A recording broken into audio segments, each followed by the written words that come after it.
destaque agora para o Campeonato Paulista, Franco e Gustavo. Na Série A3 nós temos São Joanense participando, é a 4ª rodada, o São José dos Campos B. Lá está Gabriel Mamadeira, empatou com o Juventus na Moca em 0-0. E o Taubaté de McLaren, que sempre acompanha aqui o Cabine nas folgas de segunda, empatou com o Independente de Limeira em 0-0. Na Série A2, o Paulo Vitor Mamão Rinaldi não vem jogando, é a reserva do Saulo, né? Saulo que passou pelo Santos. Mesmo na reserva, o Paulo Vitor é um dos bons nomes do Santo André, uma das apostas, é novo ainda, né? Mas o Santo André foi goleado pela Ferroviária por 5-1 lá em Santo André.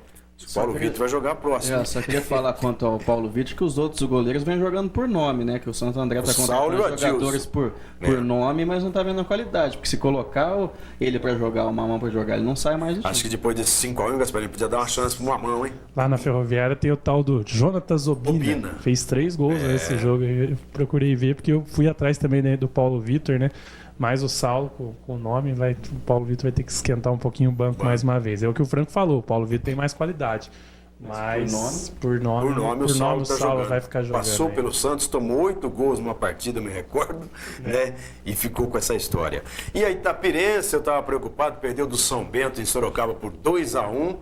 Eu falei, mas Finazzi não é possível. O Finazão não jogou, né? Tá fora, tá contundido. Fez falta para Itapirense, né? Queira ou não, o Finazzi em campo, né, Gasparinho? Pois é. O pessoal... O Finazzi é diferente. Chegou a fazer gol já? Ainda não. Não fez nenhum gol, né? Mas eu vi que jogou no primeiro jogo, né? E foi diferente lá. Venceram, né? Venceram na primeira rodada. Mas está na zona de rebaixamento, né? Tanto o Itapirense como o Guaçuano na A3 também. O Guaçuano tá lá embaixo. O Guaçuano tá feia a coisa. Em casa. Em casa não, fora, né? Não tá conseguindo jogar em casa. Fora. Jogando em Itapira, né? A coisa tá feia lá também. Na Série A1, 7ª rodada, Bragantino 1, Botafogo 1, tranquilo. Rio Claro 3, 15, Piracicaba 0. E o Verdão empatou com o Audax. Esse Audax já foi chamado de carrossel, de laranja mecânica e agora de rodas gigantes. Palmeirenses, Franco e Gasparini. E esse empate, essa quebra do 100% do Palmeiras. Como eu ressaltei no início do programa, o Audax vem jogando bem, principalmente contra os times grandes, né? E também destacar o Nenê Bonilha, né? O primeiro tempo jogando na marcação, né? Diferente do que a gente sempre acostumado a vê-lo jogar aqui em São, principalmente na Esportiva, depois no Paulista de Jundiaí. Depois que ele partiu do Paulista, começou a não aparecer mais no ataque, como a gente era acostumado. E a questão do Palmeiras empatar, uma hora ia acontecer da bola não entrar, de não dar certo, todas as jogadas que vinham dando certo. Mas é normal também, jogando com um time que jogou como o Audax, né? Tinha jogado bem contra o Santos também. Agora, o Audax é tudo isso mesmo? Cada ano parece que é um, né? Um ano é o Mojimirim, Carrossel, Caipira. Agora é o Audax, é tudo isso mesmo, Gasparinho? Ou é a mídia que está forçando? Não, eu penso que o Audax é um time que manteve a base, né? Do ano passado. Geralmente você vê os times contratando muita gente, esses times do interior, claro, fazendo a pré-temporada bem estrela antes. Lá é o treinador, né? O Fernando Diniz. É o Fernando Diniz. Mas eu vejo que esses times do interior, eles contratam muita gente, mesmo fazendo a pré-temporada bem antes, acaba não dando certo. O Audax já não. O Audax vem disputou a A2, foi muito bem, né? Disputou a Copa Paulista e manteve a base, trazendo 2, 3 só para talvez reforçar o elenco. Agora, o Audax, diferente do que foi contra o Santos, o Audax dominou, né? Merecia vencer o jogo. Merecia vencer. Diferente do que foi ontem, o Palmeiras criou mais, né? Teve mais chance. Por isso que eu disse que uma hora a bola não ia entrar. Pois é. E o Gilson Kleina, antes do jogo, já dizia, o pessoal já sabe como a gente joga, já aprenderam, já estão estudando o Palmeiras, né? Na forma de E o goleiro do Audax é muito bom. Nossa, ele catou não só pelo pênalti, hein? Pelo pênalti, mas ele cata demais. É um excelente goleiro e é um time diferente. Cabeludo? É o cabeludo. Felipe mais jovens que estão assistindo. Luiz, né? Se lembrar do Cavaleiro Zodíaco, ele é chamado Shiryu. Bela lembrança. Em Campinas, o São Paulo caiu da ponte, ainda sem Pato, sem Ganso, que não jogou nada, sem Pavon, que não jogou nada. São Paulinos estão bravos, Gasparini e Franco, ô Márcio, com razão, né? Porque contratou o Pato, já tinha o Ganso e o Pavon. Aí falaram, mas que galinheiro é esse que o São Paulo arrumou? Porque tem o frangueiro do Rogério Ceni. Tem o frango.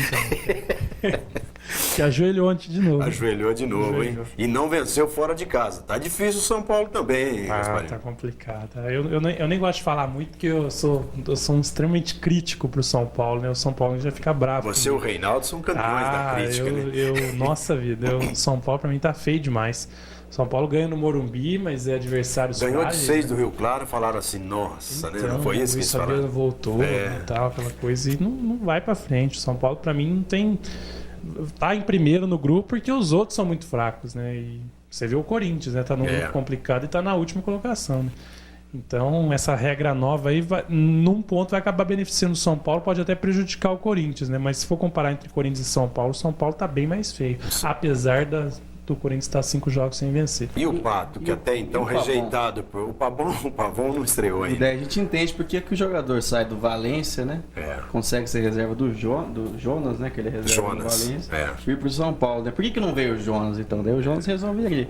Mas a questão do São Paulo já vem desde o ano passado se arrastando. Conseguiram se salvar, né? Salvaram. Por causa dizem por causa do Muricy.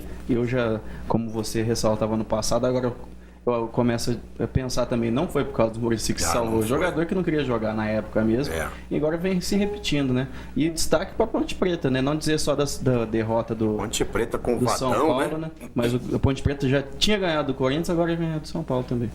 E Gasparini, você acha que Pato vai encaixar nesse São Paulo aí? Porque já tem gente protestando, no meio de semana a torcida, uma boa parte já não aceitando muito, porque ele veio do Corinthians, né?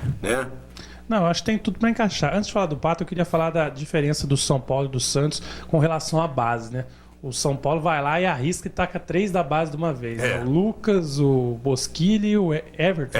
Né? Entrou tudo no segundo tempo. O Santos está desde o início do ano e ano passado também usando os jogadores, né? Você não vê eles entrando no segundo tempo. São titulares. Nem fase ruim, né? E aí querem que os moleques salvem, né? O Bosquilha entra e salva o jogo. Não vai conseguir.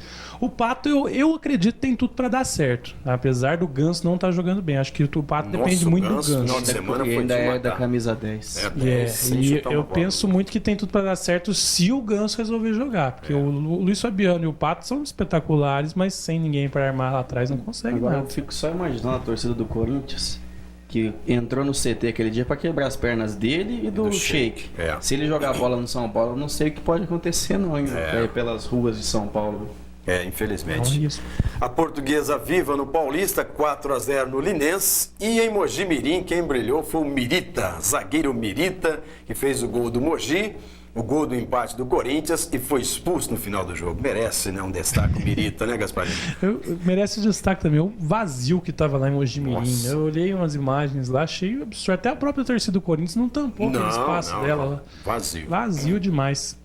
Com certeza caro o ingresso preço também. Dos ingressos, né? E a fase do Corinthians. E a fase que não está ajudando. A própria torcida do Corinthians assusta. Acho que assusta o pessoal do interior, né? Também. Fala, não vou lá, né? Os caras quiseram matar os caras lá, vou lá assistir jogo. Os bandidos, né? Que não pode generalizar a torcida do Corinthians, que a gente sabe o amor que tem pelo time, assim como todos os outros têm. Quem entrou aquela vez no CT foi bandido e a gente sabe que tem bandido sempre infiltrado, né? Então isso aí afasta, mesmo assusta, né? O torcedor vai se distanciando dos estádios. Mas o Corinthians tem que acordar, que empatar com o gol do Mirita.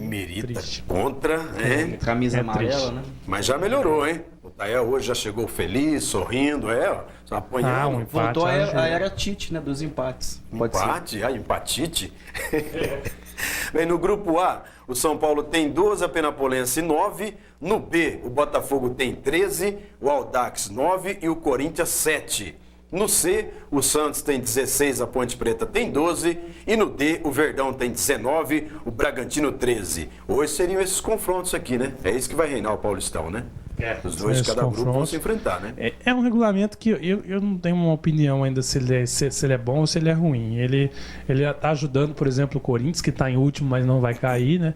Porque tem mais equipes mais fracas, né? Equipes fracas que podem cair dos outros grupos. Mas tem muita equipe que talvez poderia subir. O próprio grupo do Palmeiras mostra isso, né? Tá tudo embolado do segundo para o quinto, né? Então, não sei até que ponto essa classificação é válida ou não. Esse jeito novo, né? Enfim. E aí, Franco? Até hoje não dá para entender direito esse regulamento. Lógico que a gente sabe como que é, mas por que resolveram fazer desse jeito? Daí separam os grupos e quem é do mesmo grupo só se enfrenta na outra fase. Eu acho meio esquisito esse novo formato aí. Foi só para diminuir a quantidade de jogos, né? Já dá para saber, por exemplo, nos confrontos aí tem a vantagem do empate, de jogar em casa, alguma coisa nesse sentido? Não tem. Senão não adianta também, não tem né? O Palmeiras fazer 19, 20, 30 pontos. Chega no mata-mata, perder no Bragantino. Depois vai para os pênaltis e perde. Pois não tem vantagem de empate. A decisão é para penalidades mesmo. Primeiro enfrentando o segundo, a decisão é nos pênaltis. Bem, nesta terça tem Paulista e Penapolense, São Bernardo e Sorocaba e o Santos enfrentando o Comercial de Mamá. Vida dura pro Mamá, hein, Gasparinho? vai pegar o Damião, né? É. Só o Damião. Ou o Gabigol, né? Já sofreu com o Wesley lá em Ribeirão Preto, É. e agora vai sofrer com o Gabigol e também com o Damião. Com respeito à Sabrina, tá tudo em ordem desse Já lado, foi, né? já foi essa história, pediu pra não falar mais, né? Mas, Conversei com ele, falou, não, esquece essa história, eu não devia ter feito isso. Vamos ver qual que vai ser a pérola que ele vai arrumar, né? Porque com certeza a Globo vai em cima dele nesse Vai. jogo pra Tá. ver o Vai. subsídio da história da Sabrina. Vamos torcer pra ele. Difícil o comercial, né? O treinador Toninho Cílio foi embora, Wagner Benazzi chegou, mas a gente torce principalmente pelo Mamá, né? Para que ele possa realizar. Né? Fez uma boa partida contra o Palmeiras, né? Sim. Foi bem contra o Palmeiras, mesmo na Elogiado derrota. pelo Milton Foi elogiado. Uma semana depois fez parte da seleção do interior. Eu acompanhei o jogo contra a Ponte também, ele falhou num lance lá, mas ele é sempre muito firme na zaga, ele vai sempre bem. Foi o lance Aqui do pênalti, não? foi... Não, Teve não. um jogo que eles perderam 2-1 e o pênalti aos 45. Também foi com teve ele. esse, mas esse jogo da quarta-feira, a última, ele acabou se atrapalhando numa bola lá e o jogador da Ponte Preta ficou na cara do gol, o goleiro acabou salvando ele. Mas pra sair jogando, o Mamá é perfeito, ele é um excelente jogador e ele tem muito pra melhorar ainda, mas se ele focar direitinho, treinar bastante, ele pode se destacar ainda mais, subir para outro clube. Eu não consegui informações do menino Matheus Reis com o atleta de Sorocaba, Franco Júnior. As últimas A última informações informação é que o São Paulo não tinha mandado os Então, documentos ainda. Mas né? o campeonato já está na 7ª rodada. Eu acho que isso que o São Paulo tá fazendo com ele, né? A gente precisa apurar certinho, mas o que o São Paulo tá fazendo com ele é não deixar ele ter espaço em outro time, né? Porque a gente vê os jogadores que estão ali no Atlético de Sorocaba, eu acho que ele encaixaria ali, ou para entrar sempre no segundo tempo, para ser um titular Para do ser time. titular. E mesmo porque, Gasparini, acho que ele fez essa opção, né? Na época tinha a Copa São Paulo de Juniores e tinha esse empréstimo para o Atlético de Sorocaba da primeira divisão paulista, né? Acho que ele pensou... Futuro. né? Eu particularmente não sei, viu? Não sei se aconteceu alguma coisa também internamente, né? Se ele fez alguma Empresário, coisa. né? Que sempre, Às vezes atrapalham, né? Então é difícil a gente falar, mas a gente fica sempre na torcida, né? Porque o Matheus também é um grande jogador que tem tudo para ter um futuro legal aí no futebol. Daqui a pouco vamos falar da região. Tem futsal em Águas da Prata, tem Amador em Vargem Grande do Sul e tem o Campeonato Mineiro com a Caldense em Poços de Caldas.